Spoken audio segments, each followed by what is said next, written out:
వ్రతాల మాసము అని. శ్రావణ మాసం అంటే చాలా విశిష్టం, ఇంకా ఆడవాళ్ళకు కూడా చాలా విశేషం. ఎందుకంటే ప్రతి శుక్రవారం ఒక కొత్త చీర. ఈసారి 5 శుక్రవారాలు, 5 చీరలు, ఒక హారం ఏదో ఒకటి నెలలో. అంటే శ్రావణ మాసంలో శ్రావణ శుక్రవారం విశేషమైన రోజు. శ్రావణ శనివారాలు వెంకటేశ్వర స్వామికి దీపారాధన చేస్తూ ఉంటారు. బియ్యపిండి ఒత్తి వేసి దీపారాధన చేస్తారు. శ్రావణ శనివారాలు. శివుడికి విశేషంగా అభిషేకాలు చేస్తారు శ్రావణ సోమవారం. గౌరీదేవికి విశేషమైన పూజ చేస్తారు శ్రావణ మంగళవారం. ఇవన్నీ కూడా అంటే ఈ రోజులు అంటే ఈ శ్రావణ మాసంలో ఒక్క రోజు కాదు, అన్ని రోజులు వ్రతాచరణ దినాలే. దక్షిణాయన ప్రారంభంలో సహజంగా ఉత్తరాయణంలో పూజలు అనుకుంటారు విశేషమని, కానీ దక్షిణాయనంలో ఆరంభంలోనే పూజలతో ప్రారంభమైంది. ఈ దక్షిణాయనంలో శ్రావణ మాసంలో సుమంగళిగా ఉండాలి, దీర్ఘ సుమంగళిగా ఉండాలి, సత్సంతానాన్ని పొందాలని కోరుకుంటూ సువాసినులందరూ కూడా ఆరాధించేటువంటి దేవత మంగళగౌరీదేవి. మంగళగౌరి ఆరాధన మనం ఇప్పుడు ప్రత్యేకంగా చేయడం కాదు, వివాహ సమయంలో పెళ్లి కుమార్తె చేత తప్పనిసరిగా గౌరీ పూజను ఆచరింపజేస్తూ ఉంటారు. మన ఆడంబరాల వల్ల పూజ మీద శ్రద్ధ కంటే ఆడంబరాల మీద శ్రద్ధ తిరిగి అవి తగ్గించాం. కానీ ఇవాళ మాత్రం ఇక్కడ ఏ ఆడంబరం లేకుండా చక్కగా శ్రద్ధగా ఆచరించారు. నేను కోరేది ఒకటే, మీ అమ్మాయిలకి పెళ్లిళ్ళు చేసేటప్పుడు, మీ అబ్బాయిలకి పెళ్లిళ్ళు చేసేటప్పుడు ఆ గౌరీ పూజ జరిగే సమయంలో ఏ ఆడంబరాలు లేకుండా శ్రద్ధగా పూజ చేసుకునే విధంగా పిల్లల్ని ప్రోత్సహించండి. వచ్చిన బ్రాహ్మణ కూడా చెప్పండి, ఏ గౌరీ పూజ జాగ్రత్తగా చేయించండి. ఏదో హడావుడిగా అక్కడ పెట్టి 2 అక్షతలు వేసి లేచి వెళ్ళిపోవడం కాకుండా కనీసం అష్టోత్తరం అన్నా గౌరీ అష్టోత్తరంతో అమ్మాయి చేత పూజ చేయిస్తే గౌరీదేవి అనుగ్రహం వల్ల సకల సౌభాగ్యాలు కలగటమే కాదు, దీర్ఘ సుమంగళిగా జీవించి సత్సంతానాన్ని పొందడం జరుగుతుంది. ఈ మంగళవారం అనేటువంటిది కుజుడికి ప్రీతకరమైనదండి. కుజవారము అని అంటూ ఉంటారు. కుజుడు ఆరోగ్యదాయకుడు, ఆరోగ్యాన్ని ఇచ్చేవాడు వాడే, అనారోగ్య సమస్యలు తొలగించేవాడు వాడే, అనారోగ్యాన్ని కలిగించేవాడు కూడా వాడే. మరి వాడిని ప్రీతికరం చేసినట్లయితే, ఆయన ప్రీతిగా ఉండాలంటే గౌరీదేవిని ఆరాధన చేస్తే ఆ కుజుడి యొక్క అనుగ్రహం కలిగి ఆరోగ్య ప్రాప్తి లభిస్తుంది అన్నారు. కాబట్టి ఈ మంగళవారానికి చాలా విశేషం చెప్పబడింది. ఒకానొక సమయంలో సూత మహర్షి వారట సోనకాది మహర్షులందరికీ కూడా మంగళగౌరీదేవి యొక్క మహత్యాన్ని చెబుతూ ఉన్నట్ట. పరమ భక్తాగ్రేసురుడైనటువంటి నారద మునీంద్రుడు సావిత్రి పతివ్రతకు కూడా ఉపదేశం చేశాట ఈ వ్రతాన్ని. ఆ మంగళగౌరి వ్రత కథ పూజా విధానాన్ని ఒక సమయంలో ద్రౌపదీదేవికి శ్రీకృష్ణుడు కూడా ఈ విషయాన్ని తెలియజేశాట. ద్రౌపదీదేవి కూడా ఈ మంగళగౌరి వ్రతాన్ని ఆచరించింది. సావిత్రి కూడా పతివ్రత అయినటువంటి సావిత్రీదేవి కూడా ఈ మంగళగౌరి వ్రతాన్ని ఆచరించిందట. ఆ ద్రౌపదీదేవికి శ్రీకృష్ణుడు ఈ విధంగా చెబుతూ ఉన్నట్టు, ద్రౌపది పరాశక్తియే మంగళగౌరిగా లోకమున ప్రఖ్యాతిగాంచినది. ఎవరు ఆ మంగళగౌరీదేవి? ఎవరు అంటే ఎవరో కాదు, ఆ పరాశక్తి మంగళగౌరీదేవిగా లోకంలో ప్రఖ్యాతిగాంచింది. ఆ మంగళగౌరికి కటాక్షము ఏ స్త్రీలపై ఉండునో వారికి వైధవ్య బాధ కలగబోదు. మంగళగౌరీదేవి యొక్క కటాక్షం కనుక ఉంటే వైధవ్యం లేదు, సుమంగళిగానే ఉంటారు అని చెబుతున్నాడు. సర్వ విధములైనటువంటి సౌభాగ్యములతో వారు అలరారగలరు. ఆ మహాదేవిని శ్రద్ధాభక్తులతో అర్చించవలెను. ఎవరైతే శ్రద్ధాభక్తులతో అర్చిస్తూ ఉంటారో వారికి ఆయురారోగ్య ఐశ్వర్యాలే కాదు, సర్వవిధ సౌభాగ్యాలు కలుగుతాయి, వైధవ్య బాధ లేకుండా ఉంటుందని చెప్పారు. ప్రతి సంవత్సరం కూడా శ్రావణ మాసంలో వచ్చేటువంటి మంగళవారాలే ఈ ఈ వ్రతం చేయడానికి అర్హములై ఉన్నవి అని చెబుతున్నారు. 5 5 ఈ మంగళగౌరీదేవి ఎక్కడెక్కడ ఉంటుంది అంటే, మంగళగౌరీదేవి పసుపు, కుంకుమ, పూలు, సుగంధ ద్రవ్యాలు, మంగళ ద్రవ్యములందును కూడా ఆవు నీతితో ప్రకాశించేటువంటి జ్యోతుల రూపంలో కూడా ఆ మంగళగౌరీదేవి భాషిస్తూ కూడా ఉంటుంది. మంగళగౌరీదేవిని ఆవునేతి దీపంతో అర్చించినట్లయితే సకల సౌభాగ్యవతులై పావనులైనటువంటి స్త్రీ అందులో కూడా ఉన్నారు. ఈ విధంగా ఆమెను అర్చించి అని చెప్పేసి శాస్త్రంలో చెప్పారు. పురాణంలో, పురాణం అంటే పూర్వం ఎప్పుడో రాశారు, ఎప్పటికీ కొత్తగానే ఉంటుంది. అది ఎప్పుడు చదివినా ఎప్పుడో ఏదో ఒక కొత్త విషయం మనకు తెలుస్తూ ఉంటుంది పురాణం ద్వారా. మరి కథల్లో చెబుతున్నారు, ఇవన్నీ కథలు చెబితే ఏమిటి పుణ్యం వస్తుందా? కథ వింటే ఏ పుణ్యము రాదు. కథలో చెప్పింది ఆచరిస్తే ఖచ్చితంగా మనకి ఇబ్బందులు లేకుండా ఉంటాయి. ఏం చెప్పారు కథలో? ఎవరిని మనసు నొప్పించకుండా మనము జీవించాలి, ఎప్పుడు అబద్ధం ఆడకూడదు, ఆడిన మాట తప్పకూడదు. అలా ఉంటే కాదు మనకి ఎప్పుడు శుభాలే జరుగుతాయి. అది సత్యమే. ఆ విషయాన్ని చెప్పాడు.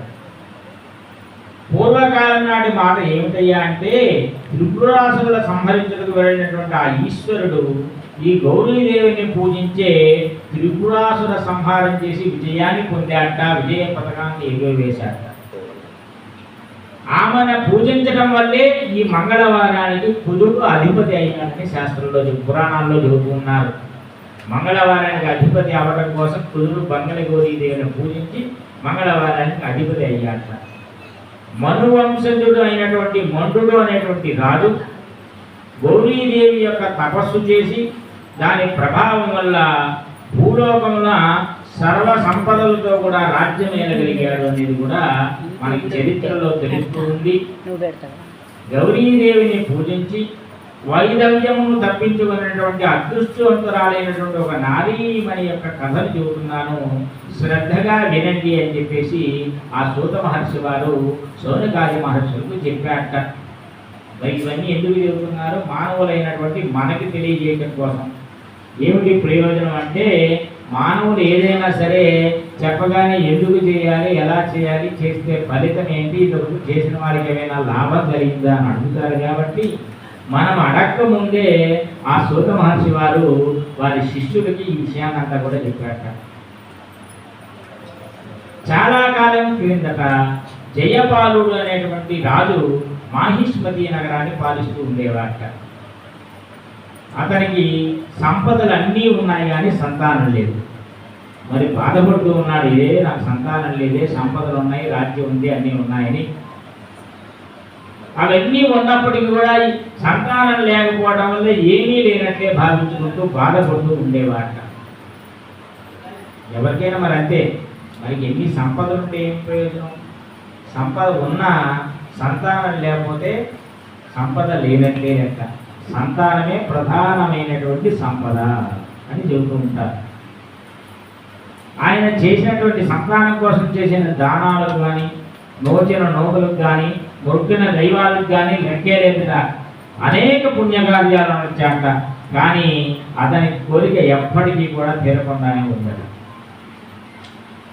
అలాగే చెయ్యగా చెయ్యగా చెయ్యగా ఒకసారి ఆ పరమశివునికి అతని మీద అనుగ్రహం కలిగిందట. ఆ పరమేశ్వరుడు వారిపై కరుణ కలిగించి ఒక సన్యాసి రూపంతో అతడు జయపాలుని నగరానికి వచ్చాక అంతఃపురమందు బయట ద్వారం చెంత నిలబడి భవతి భిక్షాందేహి అని పిలిచాట. భవతి భిక్షాందేహి అని పిలవగానే వాళ్ళ ఆవిడ ఏం చేసింది, పళ్ళెల్లో అన్ని పెట్టుకొని ద్రవ్యాలన్నీ తీసుకొని వచ్చి ఆ సన్యాసికి వేద్దామని తీసుకొని బయటకు బయలుదేరి వచ్చింది. ఆ వచ్చేసరికి ఆ సన్యాసి ఆ ఇల్లు వదిలి వెళ్ళిపోయాట. ఆ విధంగా జరగానే అయ్యో నేను ఈరోజు సమర్పించలేకపోయానే భిక్ష అని బాధ చెందింది. రెండవ రోజు కూడా అదే ప్రయత్నం చేసింది. రెండవ రోజు కూడా మళ్ళా వచ్చాడు. భవతి భిక్షాందేహి అన్నాడు. ఆవిడ మళ్ళా పళ్ళె తీసుకొని వచ్చేసరికి ఆయన వెళ్ళిపోవడం జరిగింది. అలాగే మూడో రోజు కూడా అలా జరుగుతుందేమో అని వాళ్ళ భార్య భర్తతో ఏమండి, ఒక సన్యాసి వస్తున్నాడు, నేను భిక్ష తీసుకొని వెళ్ళేసరికి ఆయన భిక్ష తీసుకోకుండానే వెళ్ళిపోతున్నాడు, నేను వాకిట్లోకి వెళ్ళేసరికి ఉండట్లేదు అంటే ఆ జయపాలుడు ఏం చెప్పాక, అమ్మాయి ఒక చిన్న ఉపాయం అమ్మా, ఆయన రోజు మధ్యాహ్నం భోజనం టయానికి వస్తున్నాడు కదా, మరి ఆయన వచ్చేసరికి నువ్వు పళ్ళెల్లో పెట్టుకొని సిద్ధంగా వాకిట్లో ఉండు, ఆయన పిలవగానే వెళ్ళి భిక్ష సమర్పించు, ఆయన తప్పించుకోలేడు అన్నమాట. సరే అని అలాగే ఆమె సిద్ధమైందట. అలాగే సిద్ధమై మరుసటి రోజు సిద్ధంగా వాకిట్లో ఉంది. మూడవ రోజు వచ్చాడు, భవతి భిక్ష అందేహంగా తలుపు తీసుకొని వాకిట్లోకి వచ్చేసింది. పళ్ళెం తీసుకొని ఆయన అందించబోతూ ఉంటే ఆయన అన్నట్ట, ఆగమ్మ, నువ్వు ఇచ్చిన భిక్ష నేను తీసుకోకూడదు, నువ్వు నిస్సంతరాలు, సంతానం నీకు లేదు, నీ ఇచ్చే ద్రవ్యం నేను తీసుకోను అన్నా. మరి స్వామి, సంతానం లేకపోవడం నా దోషం కాదు, మరి నాకు సంతానం లేదు, ఏం చేయమంటారు, నాకు ఎలాగ మరి సంతానం కలుగుతుంది అని చెప్పేసి అడిగిందట. అయితే ఓ మహానుభావ, నాకు సంతానం కలిగే భాగ్యాన్ని ఉపదేశం చేయండి అని అడిగిందట. అప్పుడు ఆ సన్యాసి అంట, నారీమణి, ఇప్పుడు నేను చెప్పబోయేది చూచా తప్పకుండా నీ భర్తకు తెలియజెప్పు, అప్పుడు నీకు పని జరుగుతుంది, సంతానం కలుగుతుంది అని చెప్పాట. సరే స్వామి చెప్పండి, నేను శ్రద్ధగా ఆలకిస్తాను అన్నట. అప్పుడు ఆయన చెప్పాట, నీ భర్తని నీల వస్త్రాలు ధరించి ఒంటరిగా నీలం రంగు వెళ్ళినటువంటి ఒక గుర్రం మీద నగరానికి తూర్పు దిక్కున వెళ్ళమని చెప్పు. ఆయన పైకి ఆ గుర్రం మీద వెళ్తూ ఉంటే కొంత దూరం వెళ్ళేసరికి గుర్రానికి అలసట ఆగిపోయిన చోట దిగి అక్కడ తవ్వమను, అక్కడ దేవి ఆలయం ఒకటి బయటపడుతుంది, ఆ దేవిని పూజించమను, నీకు సంతానం కలుగుతుందని చెప్పాడు. అలాగే పూజా తప్పకుండా ఆయన చెప్పింది చెప్పినట్టుగా పోయి భర్తకి వివరిస్తే ఆ భర్త అలాగే తను ఒక్కడే నీల వస్త్రాలు ధరించి నీలవర్ణ గుర్రం మీద ఎక్కి తూర్పు దిక్కు ప్రయాణం అయ్యాల. కొంత దూరం ప్రయాణం చేసి వెళ్ళేసరికి ఆ గుర్రం అలసట వచ్చి ఆగిపోయిందట. అక్కడ గుర్రాన్ని కట్టేశారు. అక్కడ తొప్పగా ఒక దేవి, గౌరీదేవి దేవాలయం కనిపిస్తుంది. ఆ దేవిని శుభ్రం చేసి అలంకరించి పూజ చేసి ప్రార్థన చేస్తే గౌరీదేవి అనుగ్రహించింది. అయ్యా, ఇక్కడ బయట ఒక చెట్టు ఉంది, ఆ చెట్టు ఉండేటువంటి కాయలు కోసుకొని ఒకటి తీసుకెళ్ళి వెళ్ళి మీ భార్యకు అని చెప్పిందట. ఆ వరం ఇచ్చమని కోరుకోగానే నాకు సంతానం కావాలన్నాడు.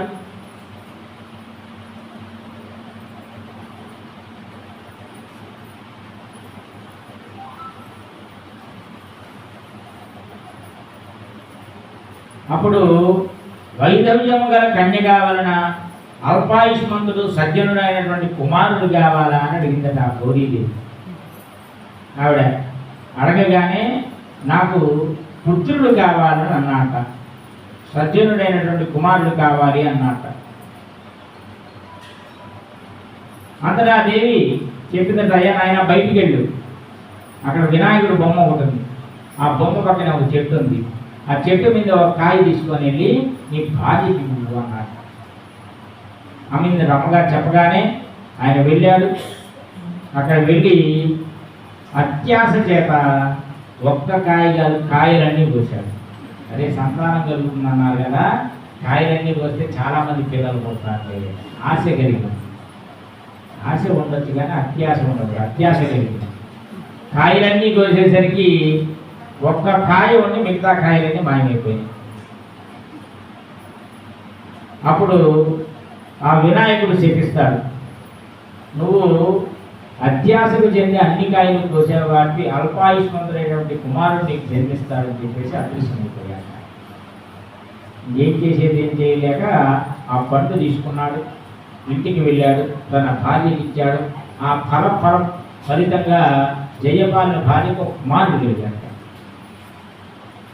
తర్వాత పిల్లవాడు క్రమంగా పెరగసాగాట, వయస్సు వచ్చిందట. అప్పుడు జయపాలిన భార్య అనిందట, ఏమంటే మరి అబ్బాయికి వయసు వచ్చింది, ఒక చక్కని అమ్మాయిని చూసి పెళ్లి చేద్దామా? అలా కాదు, వాడి ముందు కాశీకి వెళ్ళి రావాల్సిన పని ఉంది, కాబట్టి వాడు కాశీకి వెళ్ళొచ్చాక వివాహం చేద్దామని చెప్పాడు. చెప్పగానే ఆ మామగా ఏం చేశాడు, భర్త వాళ్ళ మేనమామకి ఇచ్చి ఆ కుమారుడిని ఇచ్చి కాశీకి పంపించాడు. ఆ మేనమామ కుమారుడిని తీసుకొని బయలుదేరి వెళ్తూ ఉన్నట్ట.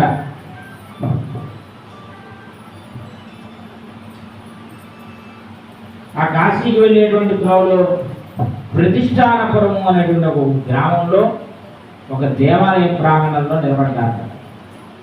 అక్కడ పక్కనే తోటలో పిల్లలు ఆడుకుంటూ ఉన్నారట. ఆడుకుంటూ ఉంటే ఒక అమ్మాయిని వాళ్ళ ఫ్రెండ్స్ అందరూ కూడా ముండా రండా అని తిరుగుతూ ఉన్నారు. స్నేహితులందరూ ఇలా తిరుగుతూ ఉంటే ఆ అమ్మాయి కదా, మా ఇంట్లో ముండలు రండలు ఎవరు ఉండరు, మా ఇంట్లో మా అమ్మ మంగళగౌరి వ్రతం చేసింది, అందరూ కూడా దీర్ఘాయుష్మంతులు దీర్ఘ సుమంగళీలే ఉంటారు అని చెప్పాట. చెప్పడం వల్ల వెంటనే అది విన్నాడు ఈయన మేనమావ గారు. ఓహో, వీడి అల్పాయుష్మంతుడు, వీడి కనుక ఈ అమ్మాయినిచ్చి వివాహం చేస్తే వాడికి ఆయుష్ పెరుగుతుంది అంటారు. దీర్ఘ సుమంగళిత్వం అనే యోగం ఉన్నటువంటి అమ్మాయిని వివాహం చేసుకుంటే అల్పాయుష్మంతుడు ఆయుష్ పెరుగుతుంది అనేది శాస్త్రం. అది నిజం కూడా. మనకి లేనిది తెచ్చుకోవాలి అని నిర్ణయించుకున్నాడు. మరి ఎలాగా అమ్మాయిని వివాహం చేసుకోవాలనే ప్రయత్నంలో అక్కడ ఉండగానే ఆ అమ్మాయి యొక్క తండ్రి దేవాలయానికి వచ్చాట. దేవాలయం చుట్టూ ప్రదక్షిణ చేసి నమస్కారం చేసుకుంటూ ఉంటే, నమస్కారం చేసుకుంటూ ఆయన ఏమన్నాడు, స్వామి మా అమ్మాయి తగిన వరుడు ఎక్కడున్నాడు, ఎప్పుడు వస్తాడు, పెళ్లి చేయాలనుకుంటున్నా, అనుగ్రహించు అన్నాడు. అప్పుడు ఆ గుడి వెనక నుంచి ఆ పిల్లవాడి మేనమామ చెప్పాడు, ఓ రాజా, నీ కుమార్తెకి తగిన వరుడు ఇక్కడే ఉన్నాడు, శివుడు అనేటువంటి ఒక బాలుడు ఇక్కడ ఉన్నాడు చూడు అని మాట చెప్పాడు. చెప్పగానే ప్రయత్నం చేశాడు. చూడగానే ఆ పిల్లవాడు అక్కడే ఉన్నాడు. ఈ అమ్మాయి మా అమ్మాయికి తగిన వరుడని నిర్ణయించుకున్నాడు. శివుడే చెప్పాడు సాక్షాత్ అనుకున్నాడు. ఆ అబ్బాయికి ఇచ్చి వివాహం చేశాడు. వివాహం చేసినటువంటి సందర్భంలో చక్కగా ఇంటికి తీసుకెళ్లారు. పళ్ళు పలహారాలన్నీ ఇచ్చారు, స్వీకరించాడు. రాత్రి పడుకునే ముందు అట్లాగే పడుకున్నట్ట. భార్య బూరులు పాలు అన్నీ ఇచ్చి స్వీకరించాడు, నిద్రించాడు. పొద్దున్న లేచేసరికి ఆయన బయలుదేరి కాశీ వెళ్ళిపోయాడు, ఉంగరం వదిలిపెట్టి. అప్పుడు వెంటనే పరమశివుడే తన భర్త రూపంలో అక్కడికి వచ్చాడు. తను గ్రహించింది తర్వాత పరమశివుడు అదృశ్యమైపోయాడు. ఆవిడ అలాగే ఉంటూ ఉంది. నాన్నగారు ఆయన వెళ్తూ వెళ్తూ ఉంగరం వదిలిపెట్టి వెళ్ళారు. మరి ఎట్లా అమ్మా, నీ భర్త లేడు కదా, ఎలాగా బాధపడుతున్నటువంటి సమయంలో నాన్నగారు ఇక్కడ ఒక సత్రం కట్టించాడు. ఆయన కాశీకి వెళ్ళి ఉంటాడు. కాశీ నుంచి తిరిగి వెళ్ళి ఇదే వస్తాడు కదా, ఆయన వచ్చిన దాకా నేను ఎదురు చూస్తుంటా అని చెప్పింది ఆవిడ. అలాగే కూర్చుంది. వచ్చే పోయే బాటసార్లందరికీ అన్నదానం చేస్తూ ఉన్నారు. వచ్చిన వాళ్ళందరికీ కాళ్ళు విరిగి భోజనం పెట్టి పంపిస్తూ ఉన్నారు. అలాగే ఆ బాలుడు వెళ్ళి అప్పుడు బాలుడికి ఆ రోజు నిద్రపోయేటువంటి సమయంలో మంగళగౌరీదేవి కల్లో కనిపించింది. అమ్మాయి, కాసేపు పోయిన పిదప ఇక్కడికి ఒక పాము వస్తుంది నీ భర్తను కలవడానికి. నువ్వు వెంటనే అక్కడ ఒక పాల బిందె ఓపెన్ చేసి పెట్టు. ఆ బిందెలో పాము దూరగానే దాన్ని మూట కట్టేసేసి ఆ మూట పొద్దున్నే పెట్టేసి అది తీసుకెళ్ళి మీ అమ్మగారికి వాయనం ఇవ్వు అని చెప్తుంది గౌరీదేవి. చెప్పగానే ఇదేందా లేచి చూసేది నిజంగానే పాము వచ్చిందట. అదే పాము వచ్చింది అని చెప్పేసి గబగబా ఆ పాల గిన్నె తీసి అక్కడ పెడుతుంది. అది పాల గిన్నెలోకి పాలు తాగుదామని దిగంగానే వెంటనే దాని మీద ఒక గుడ్డ కట్టేసేసి పెట్టేసి పెట్టగానే తెల్లవారంగానే లేచి వాళ్ళ అమ్మగారికి వాయినం ఇవ్వబోతుంది. వాయినం ఇవ్వగానే ఆ వాయినం ఓపెన్ చేస్తే అతను నల్లపూసలు గొలుసు. ఆ పాము నల్లపూసగా మారింది. ఆ నల్లపూసల గొలుసు తల్లిగారమ్మ నా దగ్గర నువ్వు పెట్టుకోమని అమ్మాయికి మాట ఇస్తుంది. ఆ పూసల హారాన్ని అమ్మాయి మెడలో ధరిస్తుంది. ఆ ధరించిన తర్వాత ఆ రోజు రాత్రే భర్త ఉంగరం వదిలేసేసి కాశీకి వెళ్ళడం జరుగుతుంది. అప్పుడు ఆ పరమశివుడు అబ్బాయి రూపంలో అక్కడ రావటం, ఆవిడ వెంటనే ఆ హారం పెట్టుకోవడం వల్ల తన భర్త కాదని గమనించడం జరుగుతుంది. జరగగానే తెలిసిన తర్వాత బాధపడుతూ ఉండేటువంటి సమయంలో సత్రం కట్టిస్తారు. ఆ అబ్బాయి కాశీ వెళ్ళి తిరుగు ప్రయాణం అయ్యేటటువంటి సమయంలో అక్కడికి వస్తే ఆయన కాళ్ళు అడిగితే ఈయనే నా భర్త అని గుర్తుపడుతుంది. కాళ్ళు తాకగానే నా భర్త అని స్పర్శ చేత గమనించి తెలియజెప్పగానే తన తండ్రి సంతోషిస్తాడు. సంతోషించగానే వెంటనే అప్పుడు చెబుతాడు, ఆవిడ చెబుతుంది మంగళగౌరి అనుగ్రహం వల్ల నా భర్తకు ఆయుష్ కలిగింది అని. అంటే మంగళగౌరి ఆరాధన చేయటం వల్ల వంశంలో తల్లిదండ్రులు ఆచరిస్తూ ఉంటే అది పరంపర కొనసాగుతుంది. ఆ అబ్బాయి అల్పాయుష్మంతుడు అయినప్పటికీ కూడా ఆ దేవి అనుగ్రహం వల్ల ఆయుష్ అనేది కలిగింది. కాబట్టి దీర్ఘ సుమంగళితో అనేది స్త్రీకి కనుక ఉంటే వైదవ్య బాధ కలగబోదు అనేది ఈ కథలో చెబుతూ ఉన్నారు.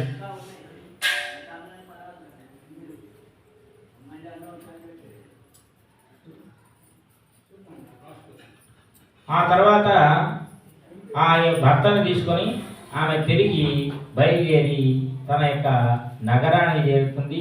ఆ మంగళదేవి గౌరీదేవి యొక్క అనుగ్రహం వల్ల వైదవ్య బాధ నుంచి తొలగించుకోవడం జరిగింది అనే విషయాన్ని ద్రౌపదీదేవికి శ్రీకృష్ణుడు ఉపదేశం చేశాడట.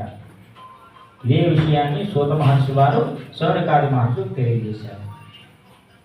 అయితే ఈ వ్రతాన్ని సహజంగా ఎప్పుడెప్పుడు ఆచరిస్తూ ఉంటారు? ఈ వ్రతం ఆచారంగా ఉన్నటువంటి వాళ్ళు పెళ్ళి అయింది మొదలు 5 సంవత్సరాల పాటు ఆచరిస్తారు. చేసి 5వ సంవత్సరం ఉద్యాపన చేసుకుంటారు. ఏం చేయాలి? 5 తోరములు పోసి 5 ముళ్ళ దారం 5 పోగుల దారంతో తోరాలు పోసి మంగళగౌరీదేవిని ఆవునేతి దీపారాధన చేసి గౌరీదేవిని పూజించి ఆవునేతి దీపం దగ్గర కాటు కనపడతారు. కొడవలికి దానికి పసుపు పచ్చకర్పూరము ఆవు నెయ్యి రాసి ఆవు నెయ్యి దీపాల యొక్క సెగకు అది పెట్టడం వల్ల ఆ వచ్చినటువంటి కాటుకొని మంగళగౌరీదేవి అనుగ్రహంగా స్వీకరించి స్త్రీలు సకల సౌభాగ్యాలు పొందుతారని చెప్పారు. అంటే మనకి ఆచారంలో లేదు కాబట్టి గౌరీదేవి పూజ మాత్రం మనం ఆచరించాము. గౌరీదేవి పూజ చేయడం వల్ల తప్పేమీ లేదు. మీకు సందేహాలు ఇంటికి వెళ్ళాక మనకు లేదు కదా, మనకు లేకుండా ఎందుకు చేశారని ప్రశ్నలు వస్తాయేమో. మనం గౌరీ వ్రతం చేయలేదు, మంగళగౌరి పూజ మాత్రం ఇక్కడ చేసుకున్నాము. అలాగే రేపు చేయబోయేటువంటి వరలక్ష్మి వ్రతం రోజు కూడా వ్రతం ఉన్నవాళ్ళు కలశం పెట్టుకొని వ్రతం చేసుకుందరు. కానీ ఇక్కడ వ్రతం లేని వాళ్ళు వరలక్ష్మి పూజ చేసుకోండి. లక్ష్మీ పూజ చేసుకోవడం సకల సౌభాగ్యాలు కలగజేయడం అవుతుంది. ఆ సందేహాలన్నీ పక్కన పెట్టి చక్కగా శ్రద్ధగా వచ్చి అందరూ కూడా ఆ అమ్మ అనుగ్రహాన్ని పొందండి.